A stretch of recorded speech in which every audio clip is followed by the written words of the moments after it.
Bakunzi ba Horikana TV, numunezero kandi gusubira guhura namwe ngo tuganire ijambo ry'Imana. Ariko imbere ko dutangura kuganira, reka tubanze dusenge. Nje imbere yawe mwami Imana nguhimbaza nifatanya n'ivyaremwe byose bidahengeshanya kugushima. Nanje mwami nje ngushima, nje nkuririmbira, mvuga ngo uri mwiza kandi ugira neza. Urera kandi uragororotse. Oh haleluya, uri Imana ihindura amateka, uri Imana ihindura amazina, uri igitangazanya guhoraho. N'ivyo ukora biradutangaza buri munsi. Rero umutima wanje uraguhimbaza kandi uragushimira ku byiza ntangere udahengeshanya kudukorera uko bukeye nuko bwije. Ushimagizwe Mana, uninahazwe Mana, uririmbirwe na bose. Hama icubahiro cyose kibi cyawe mu izina rya Kristo Yesu senze nizeye kuvyumvise. Amen, amen. Rero ijambo Imana impaye kuganira namwe uyu munsi ni ijambo rivuga ngo kugira ngo Imana iguhindurire izina hari ico ubanza gukora. Haleluya, hari ico usabwa.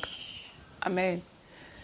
Nukuri hariho nk'abantu usanga baraciye mu bintu bikomeye, rero kugira ngo Imana ibigukuremwo iguhindurire naho biragusaba ico ukora. Haleluya, ntibipfa kwizana kubera haba hari umwasa kugwanya.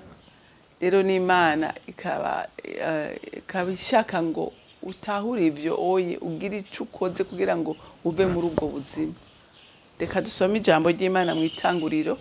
Turasoma gice c'12, dusome kuva ku murongo wa mbere dushikane ku murongo wa 4.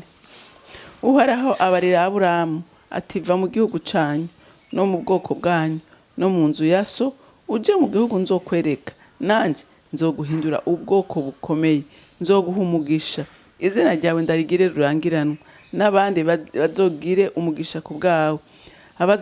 Abazoguhezagira nzobahezagira, kandi uzokuvuma nzomuvuma, kandi muri wewe niho imiryango yose yo mu isi izohererwa umugisha.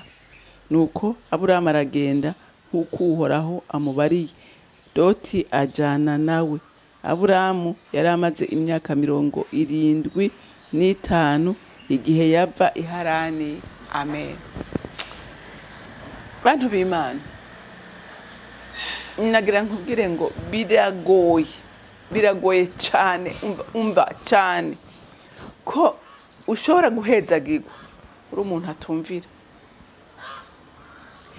Umuntu atumvira biragoye ko ashobora gushika ahantu by'ukuri Imana imunezerererwa ikamuhezagira. Turavye uyu mukozi w'Imana Aburahamu urumva yaba mu gihugu vrema batizera Imana na gatoyi, basenga ibigirwamana. Se wiwe ngo yadandaza Imana, Aburahamu araraba ati none Imana yaremye ibintu byose tubona byose sizi Imana papa akora. Urumva Imana bakora mu biti, bakora mu mabuye, bahanura bakanikira. Aravuga ati wapi, hari iyindi Imana, hari ikindi kintu ntazi. Imana inezererwa n'umutima wiwe, iramwiyereka. Haleluya, iramwiyereka, iramuhamagara ati Aburahamu, je ndagomba uva aho mu nzu ya so, ndagomba uva aho hantu uri. Haleluya, ndagomba uva aho hantu uri. Ati niyo wahava hari ico nzogukorera. Haleluya. Nguhoraho abari Aburahamu ati va mu gihugu canyu no mu bwoko bwanyu no mu nzu ya so uje mu gihugu nzokwereka. Bantu b'Imana, Imana itubwira buri munsi, buri munota, buri segonde ngo tuve mu buzima turimo, tuve mu bintu tugenderamo bitahetse icubahiro Imana, ibintu bituzirikira mu buzima bubi. Imana bitubwira buri munsi ngo tubisohokemwo, itwereke ahandi tuja. Haleluya, ariko tukagarariza. Imana idufashe. Aburahamu Imana iramubarira ngo nave mu gihugu cy'iwabo, mu gihugu canyu no mu bwoko bwanyu no mu nzu ya so. Urumva Aburahamu arumvira, kandi Imana ikimuha n'isezerano rikomeye. Ati we ningwemera gusa ukava muri ico gihugu ukava muri uyo muryango wanyu, ukava muri iyo nzu yaso, muri ati umva ibyo nzogukorera, ngo nanje ngo nzoguhindura ubwoko bukomeye, nzoguhindura ubwoko, nzoguhindura ubudasanzwe. Haleluya. Rero na uyu munsi ukaba ushaka guhinduka ubwoko bukomeye, guhinduka ihanga rikomeye, itandukanye n'ibintu byose bidahimbara Imana, itandukanye. Umva, hariho abantu bafashe bakunda isi, barayigundira, barayigumbira, bumumengo gutandukana nayo ni ikintu bidakunda. Umva, aho nawe hari aho udashobora kugera, hari ibyo udashobora guhabwa. Haleluya. Aburahamu arabyemera. Umviriza, ngo nzoguhindura ubwoko bukomeye, ngo nzoguha umugisha. Haleluya. Mu batunzi babayeho mu isi, uyu mugabo yari umutunzi. Aburahamu yari umutunzi. Haleluya. Ngo nzoguha umugisha, ngo izina ryawe ndarigire rurangiranwa. Haleluya. Ngo n'abandi bazogira umugisha ku bwawe. Ngira uyu munsi abizeye umwami bose bava bakagera bitwa abuzukuru ba Aburahamu. Kubera iki biswe abuzukuru ba Aburahamu?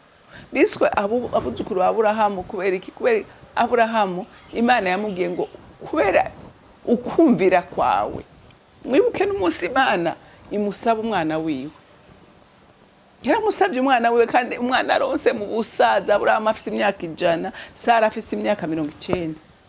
Kandi aramubwira ati mpuye umwana ugene umuntangire ko ikimaze. Aburahamu ntiyakekeranije, aravuga ati ibyo byo byose iyi Imana yampaye umwana mu busaza ngana gutya, ntabwo na merita, kuko imyaka yo kuvyara bari bayirengeje. Aburahamu aravuga ati ibyo byose umuntu yampaye, Imana yampaye umwana mu busaza, ati kandi nkaba hari n'ijambo yambwiye. Ako uyu mugabo Imana imuhezagire, ati hakaba hari ijambo Imana twavuganye nayo, ko yavuze ngo mu ruvyaro rwawe, mu nda y'umugore wawe Sara panagaye, ati mu nda yiwe, ati nzohakuramo ihanga rikomeye. Haleluya. Aravuga ati sinzi uko yabigenjeje imumpa, niko ishobora no kumuzura, niko ishobora gukora ikintu gituma ishitsi icyo yavuze. Haleluya. Haleluya. Murumva uko kwizera, murumva uko kumvira. Aburahamu yari umuntu yizera gose. Imana itiramubara atumviriza rero. Ati kwere uku kwizera ugize, abazo kwizera bose mwisi yose ukwizera bazogukomora kuri wewe, bazoba abuzukuru bawe, bazoba abana bawe bose. Haleluya. Aburahamu ahindurirwa izina, ingumba, noneho umugisha w'amahanga menshi. Haleluya. Kubera iki? Kubera kumvira. Haleluya. Ngo n'abandi bazogirire umugisha, nzoguha umugisha, izina ryawe ndarigire rurangiranwa, n'abandi bazogira umugisha ku bwawe. Izina rya Aburahamu ni rurangiranwa n'uyu munsi turacyamuvuga. Haleluya. Turacyamuvuga.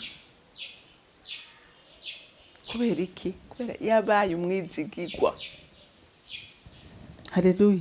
Ngo bazoguhezagira nzobahezagira, kandi uzokuvuma nzomuvuma. Urumva?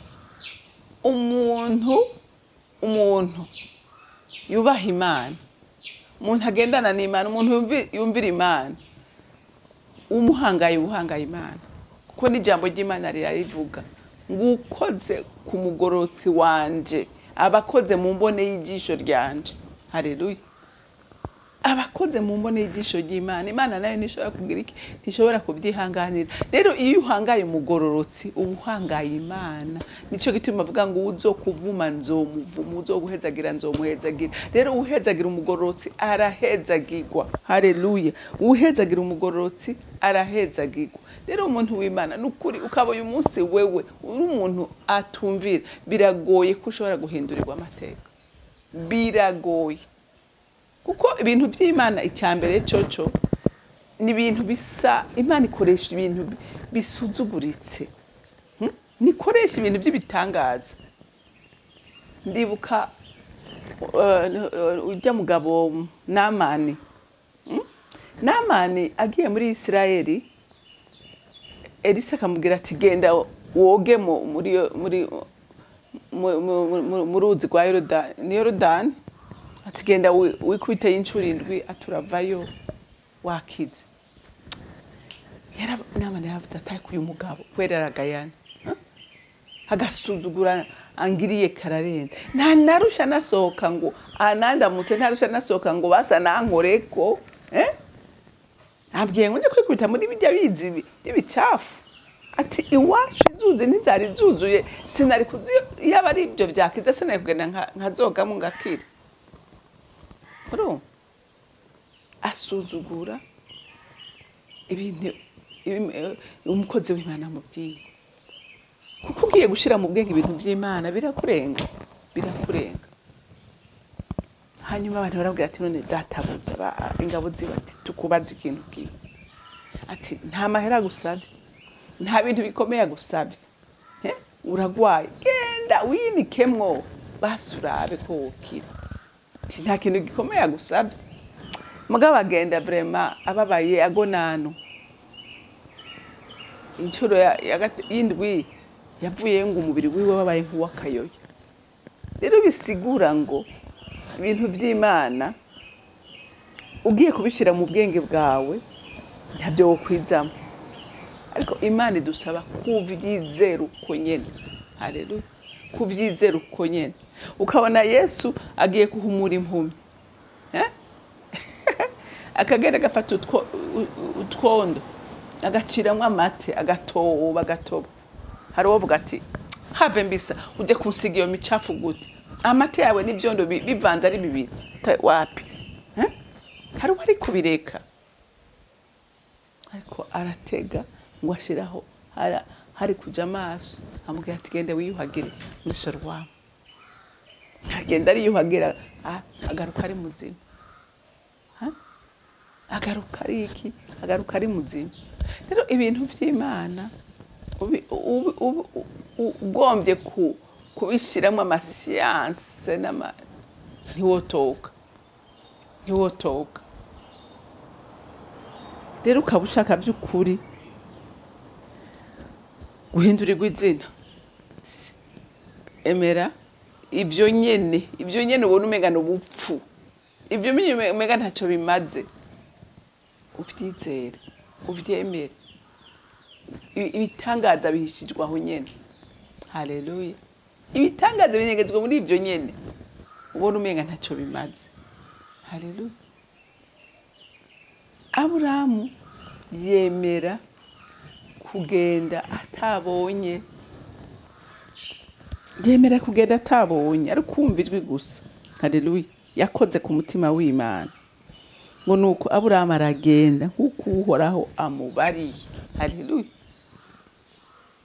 Ntiyarindiriye ngo Mana gira ibimenyetso gira iki, yarizeye, yumvira Imana, akora uko Imana ivuze, kandi nawe ahabwa umugisha n'Imana.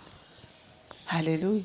Natwe twaba dushaka guhabwa umugisha n'Imana, twumve iki jambo rivuga. Haleluya. Twumve iki jambo rivuga, tubikora uko nyene, ahasigaye turabe ko Imana ariyo mubesha. Haleluya. Kuko ijambo ry'Imana riravuga ko Imana iri inyuma y'ijambo ryayo kugira ngo igire iki, irishitse. Haleluya. Imana iri inyuma y'ijambo ryayo, ntishobora guhemuka ku cyo yavuze.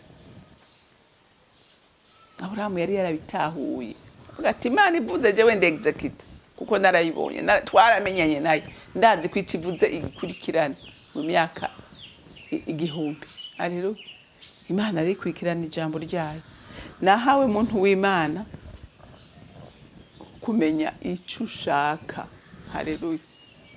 Kumenya icyo ushaka. Imana yoyo yama yiteguye kugirira neza abantu bayo. Imana yo mwijuru ibampera umugisha. Mwami Imana, sindambirwa kugushima, sindambirwa kugushimira kugurukundo rwawe n'ubwizigirwa bwawe. Wewe ntuhindurwa n'ibihe, kwari urejo ni kuri n'uyu munsi kandi ni kuzohora. ku bakora kera n'uyu munsi no kugukora mwami Imana n'ubu ndasenga sabira bene data bazokumvira ijambo bose bizere baryizere ko ijambo ryawe n'ukuri ushimagizwe kandi wubahwe muri byose na hose mu izina ryawe ryera senze nizeye kuvyumvise amen amen mwarahezagiwe mugira umunsi mwiza